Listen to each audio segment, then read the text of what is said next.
Phantom network क्या है? Phantom network एक डैग इंफ्रास्ट्रक्चर नेटवर्क है। ये कोई ब्लॉकचेन नहीं है और इससे काफ़ी अलग है। ब्लॉकचेन में हर ब्लॉक में डेटा होता है। ब्लॉक के आगे वाले ब्लॉक में भी डेटा और पीछे वाले ब्लॉक में भी डेटा, इसीलिए इसे ब्लॉकचेन कहते हैं। पर फैंटम इससे काफ़ी अलग है। अब देखते हैं कि डैग क्या है। अब डैग के अंदर बहुत सारे कंप्यूटर्स नेटवर्क में रहते हैं और ये अपने सबसे नज़दीकी वाले कंप्यूटर्स अपने आगे वाले और अपने पीछे वाले कंप्यूटर से कंटिन्यूसली कम्युनिकेट करते रहते हैं और ट्रांजैक्शन की इंफॉर्मेशन शेयर और वैलिडेट करते हैं। इस सिस्टम से वो पता करते हैं कि लेजर क्या है और इसके अंदर कौन सा डेटा स्टोर होने वाला है और किस टाइम पर। अब डैग के अपने फ़ायदे और नुकसान भी हैं। पहले हम फ़ायदे देखते हैं। डैग में ट्रांजैक्शंस काफ़ी फास्ट होते हैं। फैंटम कंसेंसस मैकेनिज्म यूज़ करता है जो special proof of stake model है जिसका नाम लैकेसिस है। लैकेसिस में 50 वैलिडेटर्स होते हैं और वैलिडेटर बनने के लिए हमें या आपको 1 मिलियन फैंटम कॉइन्स अपने वॉलेट में चाहिए होते हैं। ये इन्वेस्टमेंट काफ़ी बड़ा है तो हर कोई नहीं कर पाएगा। ये थोड़ा डिसेंट्रलाइजेशन से हटकर हो गया है क्योंकि इसमें मोनोपोली जैसी चीज़ आ गई है। अब लैकेसिस का नुकसान ये है कि अगर किसी को फेक ट्रांजैक्शंस करना हो तो वो फैंटम के डैग के 1/3 नेटवर्क को कंट्रोल कर ले। इसे कंट्रोल करने के लिए मिलियंस ऑफ फैंटम इकट्ठा करना होगे और वो वैलिडेटर बन जाएगा 1/3 नेटवर्क के कॉइन्स हासिल करके। पर ये नामुमकिन है क्योंकि ये बहुत एक्सपेंसिव हो जाएगा उस इंसान के लिए जो कंट्रोल करना चाहेगा इस नेटवर्क को, क्योंकि वो उतना इस नेटवर्क से कमा भी नहीं पाएगा। वैसे वैलिडेटर को रिवॉर्ड्स भी मिलते हैं फैंटम कॉइन के रूप में क्योंकि वही फैंटम डैग को चला रहे होते हैं। पर हमें रिवॉर्ड पाने के लिए वैलिडेटर बनने की आवश्यकता नहीं है। अगर हमें रिवॉर्ड्स पाने की दिलचस्पी है, हम अपने कॉइन्स किसी ट्रस्टेड वैलिडेटर के पास डेलीगेट कर सकते हैं और उसके बदले में वो हमें रिवॉर्ड्स का कुछ हिस्सा देगा फैंटम कॉइन्स के रूप में। हम मिनिमम 1 फैंटम कॉइन से भी स्टार्ट कर सकते हैं पर इसका रिवॉर्ड बहुत कम होगा। अब ये करने के लिए भी हमें अपने कॉइन्स लॉक करने पड़ते हैं वैलिडेटर के पास। इसका जनरली पीरियड है 1 दिन से 1 साल तक होता है। डिपेंड करता है आप कब तक होल्ड कर सकते हैं ये कॉइन और बदले में कितने रिवॉर्ड्स चाहते हैं। जितना ज़्यादा टाइम के लिए आप स्टेक करोगे उतना ज़्यादा रिवॉर्ड मिलेगा। लैकेसिस से डैग नेटवर्क बहुत फास्ट हो जाता है और ये लगभग 4500 ट्रांजैक्शन पर सेकेंड करने की क्षमता रखता है। इसमें बेसिक ट्रांजैक्शंस और स्मार्ट कॉन्ट्रैक्ट के ट्रांजैक्शंस दोनों भी आ गए। अब यहाँ पर इम्पॉर्टेंट है फाइनलिटी ट्रांजैक्शंस की। फाइनलिटी का मतलब है कि ब्लॉक जब फुल्ली कंफर्म हो जाता है। उदाहरण के तौर पे बिटकॉइन का ब्लॉक कंफर्म होने में 1 घंटा भी लग सकता है। इथेरियम का ब्लॉक कंफर्म होने में 10 मिनट लग सकते हैं। पर यहाँ फैंटम नेटवर्क पे बहुत फास्ट है, लगभग 1 से 2 सेकंड में ही ब्लॉक कंफर्म हो जाता है।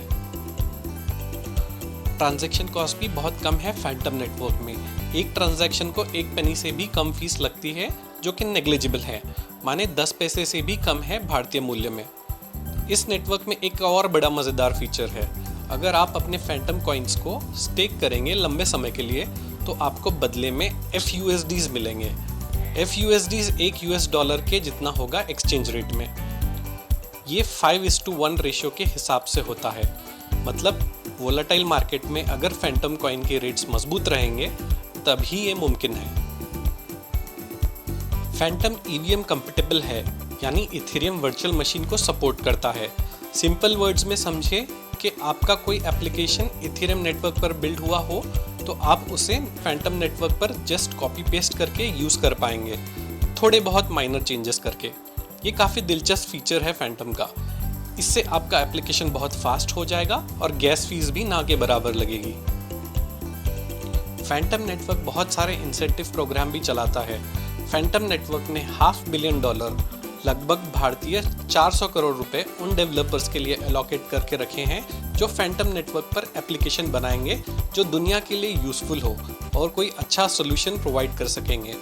मतलब आप भी इसका फ़ायदा उठा सकते हैं अगर आपके पास कोई रियल वर्ल्ड यूजेज का आइडिया हो जो आप एप्लीकेशन में कन्वर्ट करें तो आप भी इसका लाभ उठा सकेंगे, पर ये यूनिक होना चाहिए। फैंटम अपने ब्रांड को मेंटेन करने के लिए काफ़ी अच्छी मार्केटिंग भी करता है।